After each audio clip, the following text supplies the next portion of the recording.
Meghan Markle a semblé rejeter la philosophie politique de la reine car elle a admis que la famille de mon mari ne s'implique pas dans la politique, mais a affirmé qu'elle était passionnée à ce sujet. La duchesse de Sussex s'est exprimée ce soir au panel Dealbook du New York Times avec Melody Hobson, co-PDG et présidente d'Ariel Investment. Lorsqu'on lui a demandé pourquoi elle avait téléphoné aux sénateurs sur leur numéro privé pour leur demander de soutenir le congé parental payé une politique climatique, Meghan a déclaré « Ce problème n'est pas rouge ou bleu, les gens ont besoin de soutien lorsqu'ils ont un enfant. Je ne vois pas cela en tant qu'enjeu politique, je sais certes que la famille de mon mari ne se mêle pas de politique mais je suis passionnée. » Le jour du souvenir a une signification énorme pour la famille royale, selon un historien de la guerre, Connexion intime. Le jour du souvenir a été plus qu'un point central des engagements de la famille royale, selon un historien. Comme l'a déclaré Buckingham Palace le 29 octobre, la reine a la ferme intention d'être présente pour le service national du souvenir le dimanche du souvenir, le 14 novembre. La famille royale est intrinsèquement synonyme de l'hommage annuel que le grand-père de la reine, le roi George V, a lancé la tradition après la Première Guerre mondiale. Ce dernier a inhumé le guerrier inconnu dans l'abbaye de Westminster le 11 novembre 1920, avant de dévoiler le mémorial de guerre du cénotaphe dans la ville voisine de Whitehall plus tard le même jour. Un siècle plus tard, le jour du souvenir reste un jour spécial pour la famille royale, qui a pour mission de déposer une gerbe chaque année lors de la cérémonie d'hommage. Le roi Willem Alexander et la reine Máxima visitent le palais royal lors d'un voyage d'État en Norvège. Le roi Willem Alexander, la reine Máxima et le ministre néerlandais des Affaires étrangères Ben Knapen sont arrivés en Norvège dans la zone militaire de l'aéroport de Gardermoen, près d'Oslo. Ils ont été accueillis par l'ambassadeur des Pays-Bas en Norvège, John Groffen à leur arrivée. Le roi et la reine des Pays-Bas se sont ensuite rendus au palais royal, où les attendaient le roi Harald, la reine Sonja, la princesse héritière Mette-Marit et la princesse Märtha Louise. Le roi Willem Alexander a inspecté la garde d'honneur réunie pour la cérémonie de bienvenue. La famille royale néerlandaise a offert au roi et à la reine de Norvège deux bols en verre créés par l'artiste Geir Neustadt ainsi qu'une horloge pour la princesse Märtha Louise. Kate Middleton sera pesée par la reine avant Noël, selon la tradition, selon un expert. Kate Middleton devra se conformer à une tradition royale centenaire à Noël en se pesant avant et après le déjeuner. Être invité à passer Noël avec la reine est un privilège qui s'accompagne de nombreuses règles, selon l'expert royal Ingrid Seward. Dans une interview avec Grazia, Madame Seward a détaillé le calendrier des vacances de la famille royale qui commence par arriver la veille de Noël. Il y aura une cérémonie de remise de cadeaux après le thé, a déclaré l'expert. Les cadeaux sont disposés dans le salon sur des tables à tréteaux recouvertes de nappes en lin blanc. Il y aura un ordre de préséance, mais les cadeaux ne seront pas extravagants. Il y a surtout des choses utiles, comme des confitures maison, de la porcelaine ou des bibelots achetés dans les foires de campagne.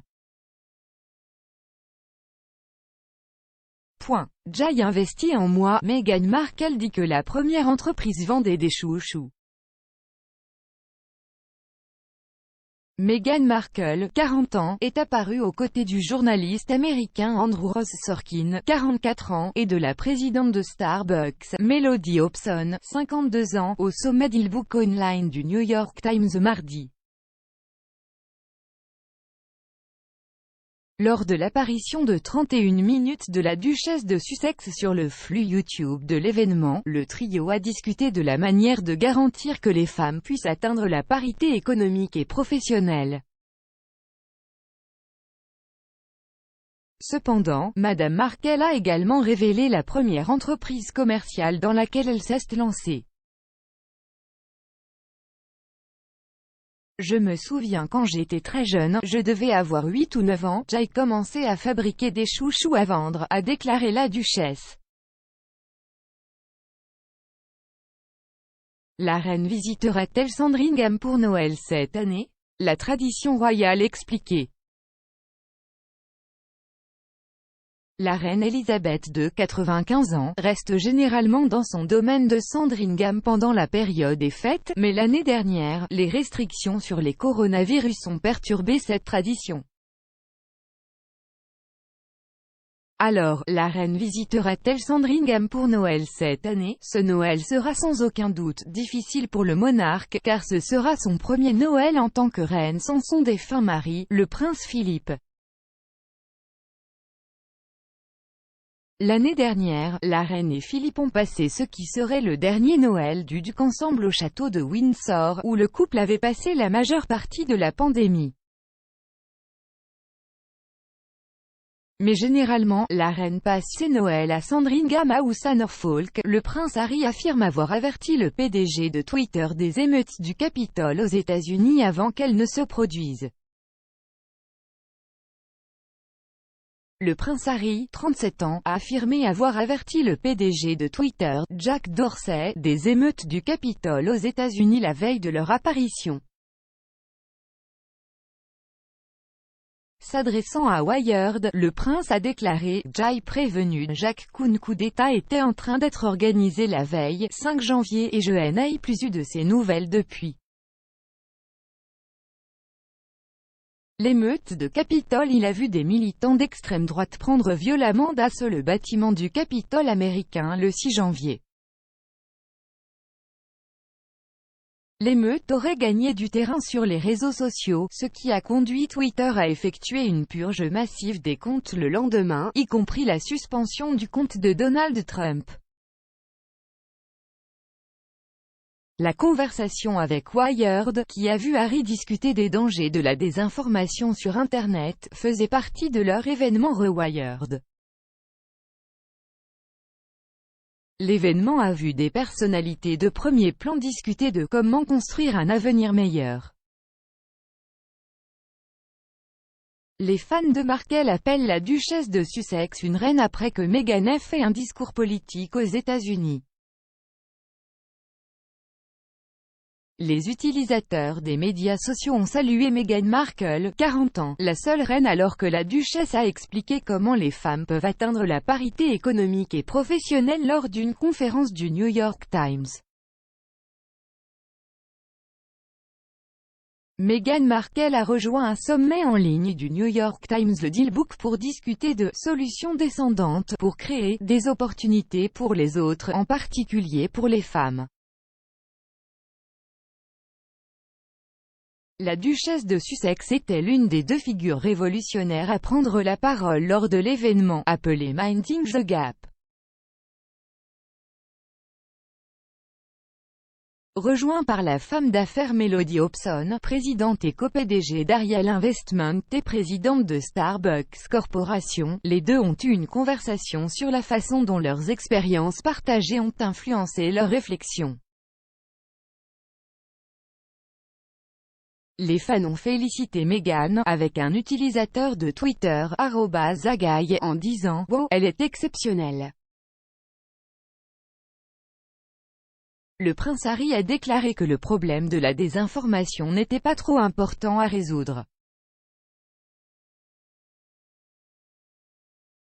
Le duc de Sussex, le prince Harry, a rejoint Wired Magazine pour une table ronde intitulée The Internet Lie Machine, pour une conversation sur la façon dont les médias sociaux conduisent à la désinformation, à la haine en ligne et à la propagande. Le prince Harry a déclaré que le problème de la désinformation n'était pas trop important à résoudre, c'est un petit nombre de comptes qui cause un grand nombre de problèmes. Plus de 70% des discours de haine contre ma femme sur Twitter peuvent être attribués à 50 comptes. Il a poursuivi, les gens maintenant plus que jamais veulent et ont besoin de confiance, de transparence et de vérité. Nous devons avoir une réalité partagée. Le prince Harry dit qu'il a perdu sa mère à cause de la rage auto-fabriquée. Le duc de Sussex, le prince Harry, se joint au magazine Wired pour une table ronde intitulée The Internet Lie Machine, pour une conversation sur la façon dont les médias sociaux entraînent la désinformation, la haine en ligne et la propagande. S'exprimant lors du panel, le prince Harry a déclaré « La désinformation est une crise humanitaire mondiale. J'ai perdu ma mère à cause de cette rage auto-fabriquée », la reine s'est excusée après que son cheval ait eu le vent en poupe. La reine faisait visiter ses écuries à un dignitaire étranger lorsqu'un de ses chevreaux aurait pété bruyamment. Selon le Times, Sa Majesté se serait excusée après une pause gênante. Meghan Markle répond à l'appel du Daily Mail au résultat du tribunal. Le Daily Mail fait appel d'une décision concernant une lettre qui l'ont publiée que Meghan Markle avait envoyée à son père. L'hôte du panel lui pose des questions sur l'appel et ce qu'elle en pense, et aussi ce qu'elle pense de ces problèmes de confidentialité aux États-Unis. Meghan Markle répond, en termes d'appel, j'ai gagné l'affaire. Ce problème a duré, quand je n'avais pas d'enfant du tout, j'ai maintenant 2 enfants, c'est un processus ardu mais c'est moi qui défends ce qui est juste. C'est important à tous les niveaux, dans ce cas ou dans les choses dont nous avons parlé aujourd'hui.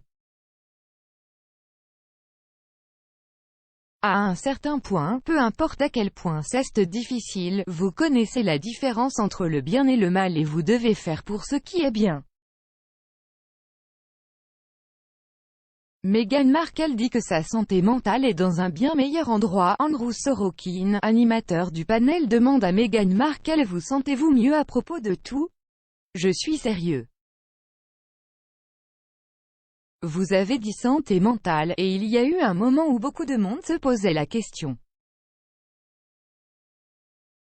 Madame Markle répond « Oui, je me sens beaucoup mieux à propos de tout. Merci. » Meghan Markle dit que son entreprise a d'excellentes valeurs. Monsieur Sorkin demande à Meghan Markle « Vous êtes en train de créer une entreprise. Pensez-vous à des cibles ou à des objectifs ?» Elle dit que leur entreprise donne l'exemple, continuant « Nous sommes une petite entreprise mais nous avons les politiques que nous aimerions si nous étions un employé de l'entreprise. Nous avons 20 semaines de congés payés parce que s'ils ne sont pas fournis par le gouvernement, vous voulez être une entreprise qui offre cela à vos employés. » Elle dit que leur entreprise est multiculturelle et qu'en ajoutant à la course d'une entreprise, ils acquerront des opinions et des points de vue différents. S'exprimant sur le panel du New York Times, Meghan Markle a déclaré « J'ai grandi en coupant des coupons maintenant qui sont également ancrés en moi, mes valeurs n'ont pas changé. » Andrew Sorkin rit en répondant « Vous faites toujours ça ?» Madame Markle répond « Ils les ont encore. Je n'achèterai jamais rien en ligne sans d'abord trouver un code promo. C'est toujours là, c'est une version moderne de la même chose.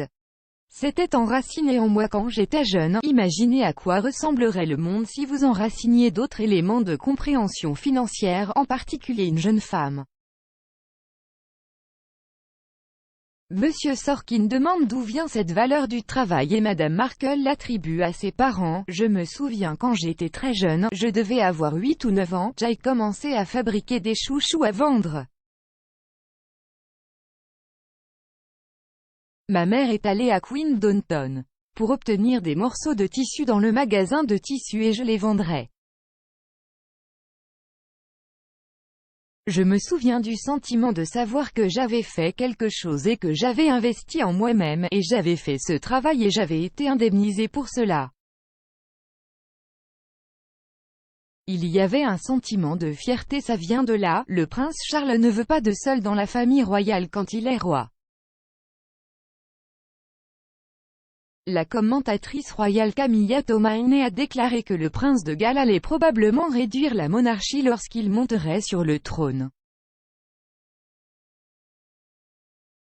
Madame Tomaine a déclaré sur Telegraph Royal Insight, il y a ce sentiment qu'il veut une monarchie allégée pour s'assurer que tout le monde fait sa part et pas de soi-disant accrocheurs.